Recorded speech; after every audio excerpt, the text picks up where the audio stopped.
are the best budget decks in Yu-Gi-Oh right now. Big dog, today we're going to be discussing some of the most popular budget decks and explaining if they are fallen budget Yu-Gi-Oh strategies, or if you're in a scenario where it feels like you're selling food stamps to buy food. Look, big dog, I've seen it all.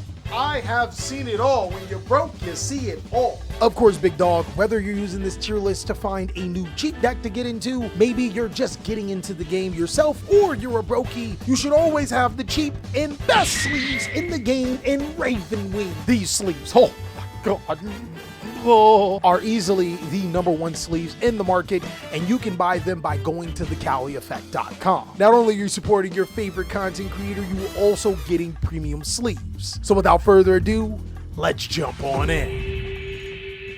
What's going on with y'all big dogs? And it is an amazing day for Yu-Gi-Oh! I hope that your day phenomenal. But if it isn't, don't let what happened at the beginning of your day ruin the rest of your day. So the budget tier list. If you guys didn't know, a couple of weeks ago, I talked about the top 5 budget decks this format coming into Alliance Insight. This video is going to give you a clearer sight on more budget Yu-Gi-Oh decks, strategies that you guys have suggested in that video and in the meta tier list. And the criteria for this is going to be incredibly simple. Every single one of these budget decks can be built main deck and extra deck for around $100 or less. I think that it's really important for a budget Yu-Gi-Oh player to understand that this isn't Pokemon or any other card game. Yu-Gi-Oh is quite expensive, and that $100 and less range is actually incredibly cheap for Yu-Gi-Oh. But I also don't want you to be pigeonholed into a particular strategy. One thing that I am going to talk about with these particular decks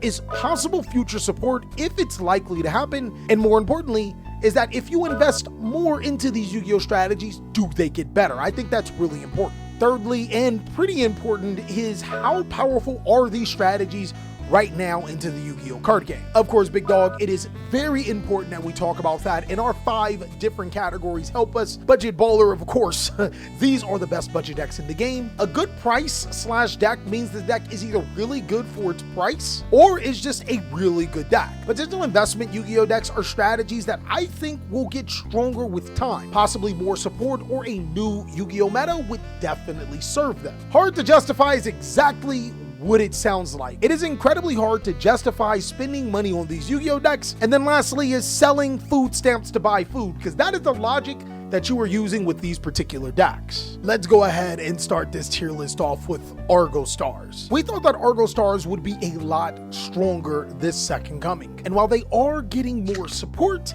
I'm a little iffy on it. In terms of the trap-based Yu-Gi-Oh decks, I would say that Odeon's probably #1, Eldlich is #2, and Argostars is selling food stamps to buy food. Now, arguably, I think the biggest reason why I have to put it this low is because it's not doing anything in the OCG, even with the new cards from Duelist Advance. And while I would like to point out that the correlation between strong decks in the OCG doesn't always equal the TCG, Argostars is not looking good. Next, this ACO Talker stands for Code Talker, because they actually did get support. ACO Talker at Ignister does provide a solid monster for them to be able to summon, and it also allows them to be able to special summon their Code Talker monsters with 2300 that points to it. Cards like Transcode Talker, Decode Talker Heat Soul, which allows you to draw cards. Quite a few other cards are very playable inside of this deck. I don't think that the Code Talker monsters are a top budget strategy, but just looking at how cheap they are, they're easily a potential investment. One thing I don't think you should ever completely count out in Yu-Gi-Oh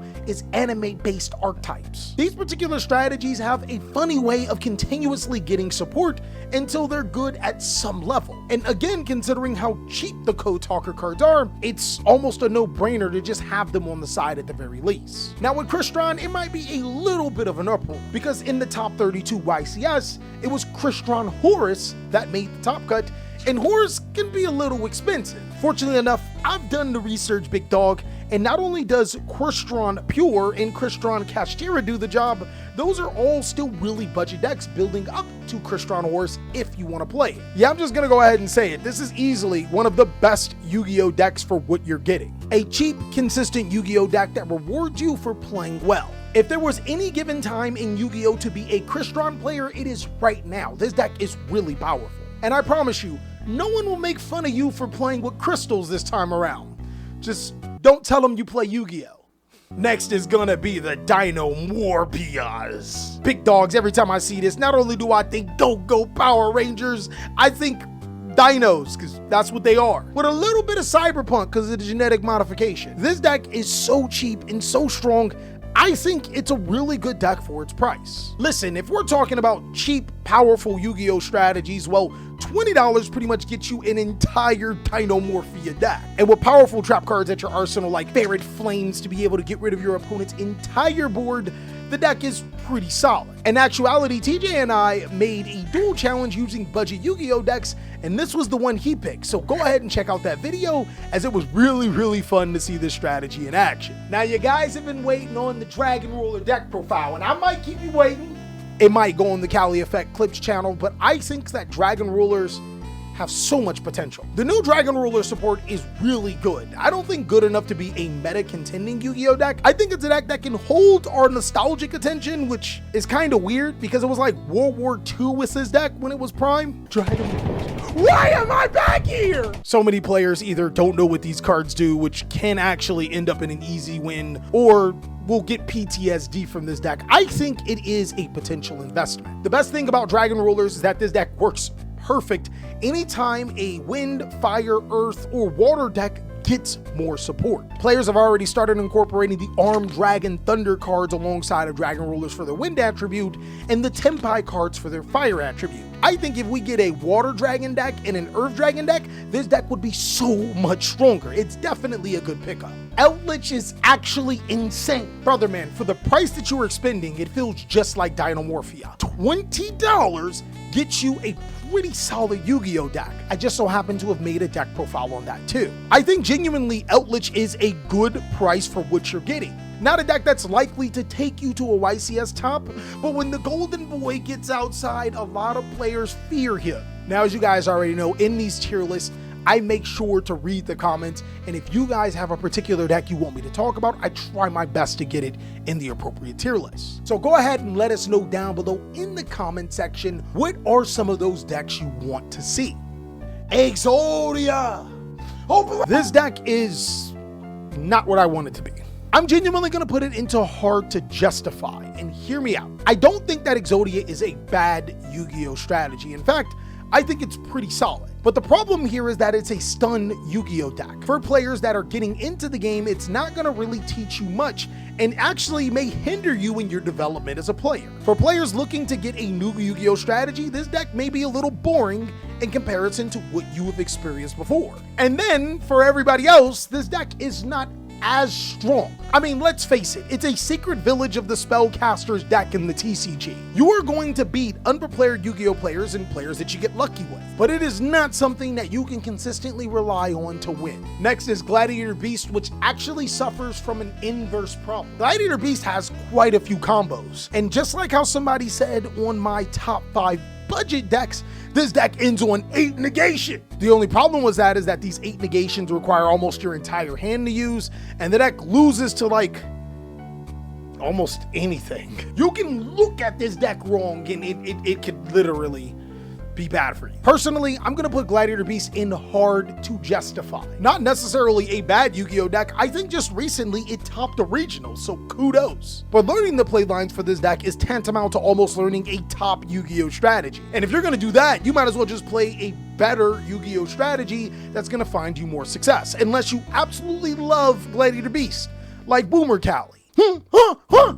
What's that you say about Gladiator Beast? Oh, by the way, I got something to tell you. If you were old enough to play Gladiator Beast in the glory days, you're probably gonna need a colonoscopy this year. Part of growing up. Unfortunately, Heroes may also follow that same fate. Despite it getting new support in the Set Alliance Insight, I would have to say the support is middling. I personally think that hero monsters need to be more focused. Konami should split the deck up and allow elemental heroes to do their own thing, vision heroes, evil heroes, destiny heroes, so on and so forth. Because right now the deck has a lot of moving parts that do a lot of things, but unfortunately in modern Yu-Gi-Oh! I wouldn't say it's enough. A dedicated hero player can actually do some damage, but I would say just like Gladiator Beast and Exodia, it becomes really hard to justify. Unless you're Jade and Yuki yourself, I really don't see a reason to play heroes in this format. Now, backup Ignister stands for Ignister, because while players have been using this for Malice,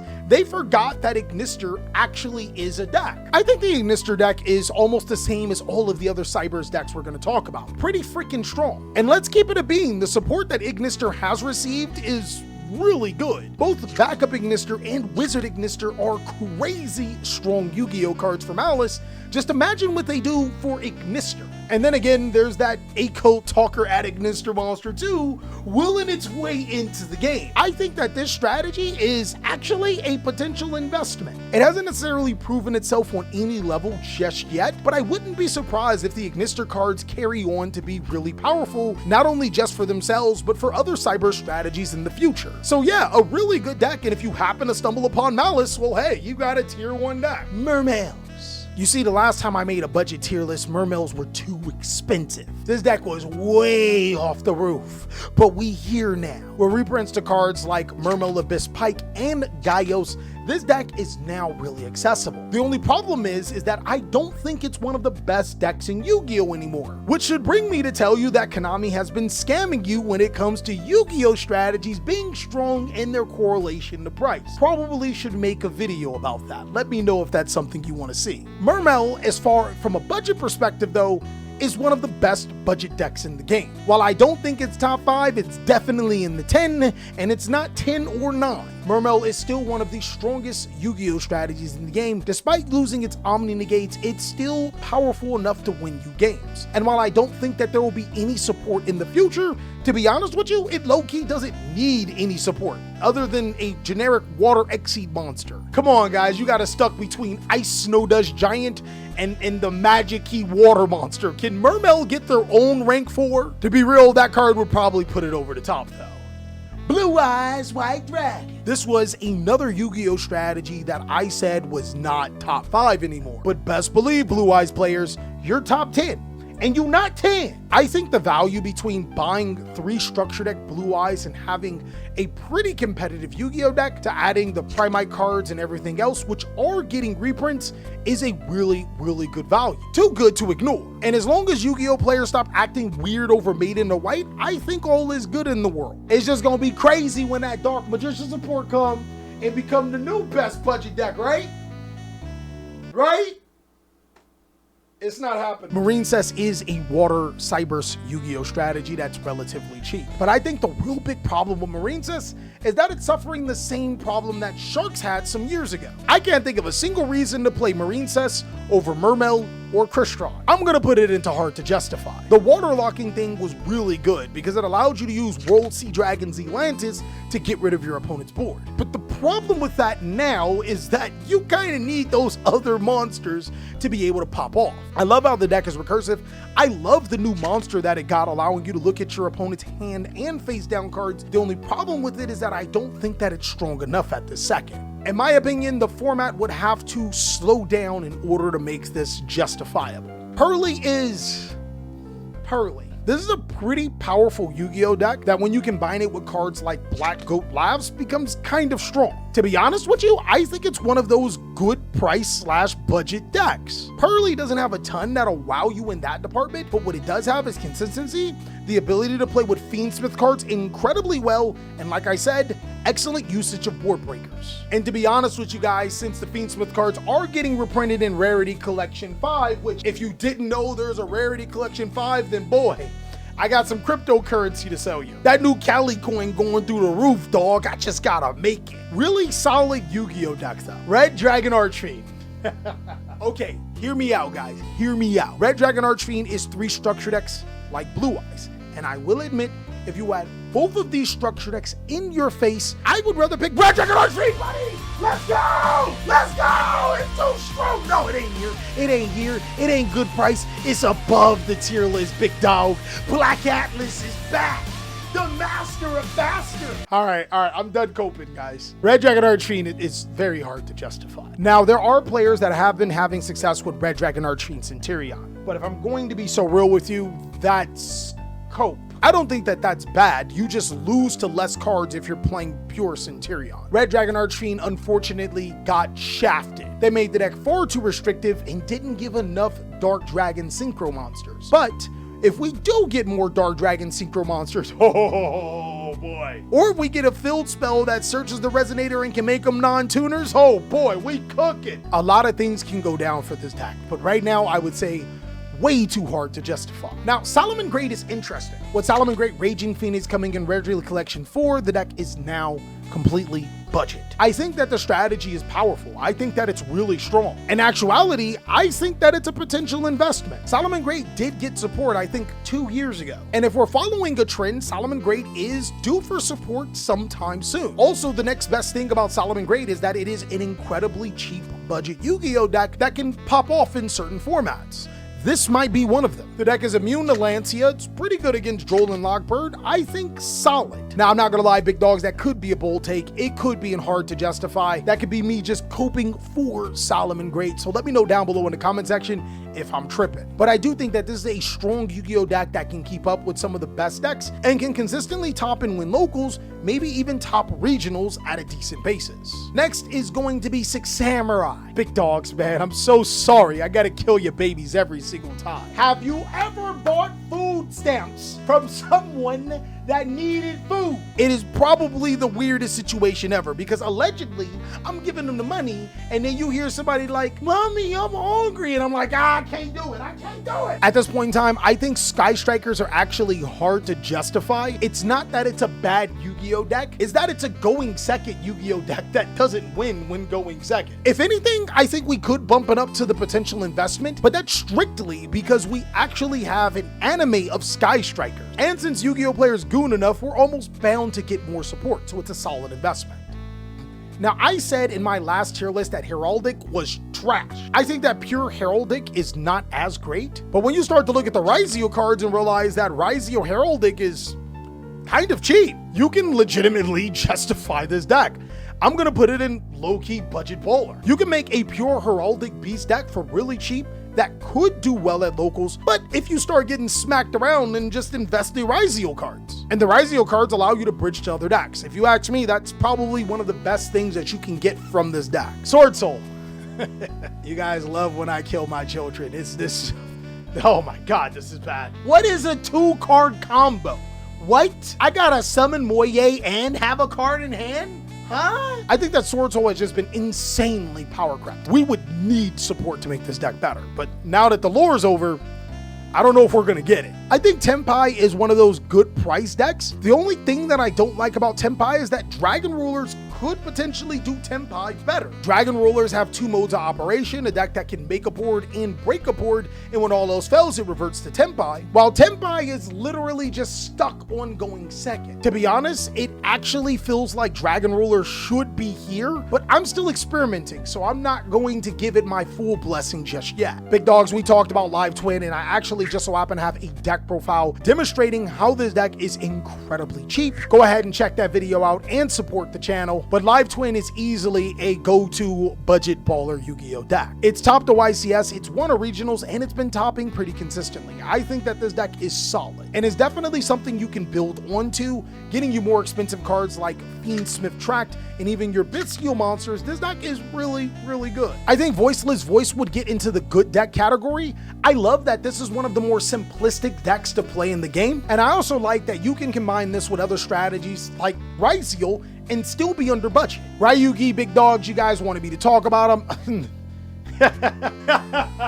Brothers, please, it's missing something. I just can't figure it out. And Goblin Bikers, you guys also wanted me to talk about it. I'm gonna put it in hard to justify. Goblin Bikers are not bad, especially considering that Ryuge Mitsurugi is the best deck in the game right now. But I think it's gonna be incredibly hard justifying a Goblin Biker deck pure, because the other decks that you're going against not only not use Exceeds, this deck is pretty easy to stop. But Goblin Bikers still going wild! Thank you guys for watching my budget deck tier list. I really hope you guys enjoyed it. Of course, big dogs, remember to go to TheCaliEffect.com to be able to purchase your sleeves today to help support the channel. And also, while you're there, go ahead and check out our other things, like we have some really cool mats with another one on the way. Of course, big dogs, whether or not you can afford, I appreciate having you here. And if you want to support by another means, go ahead and check out one of these videos so I can catch you on the next one.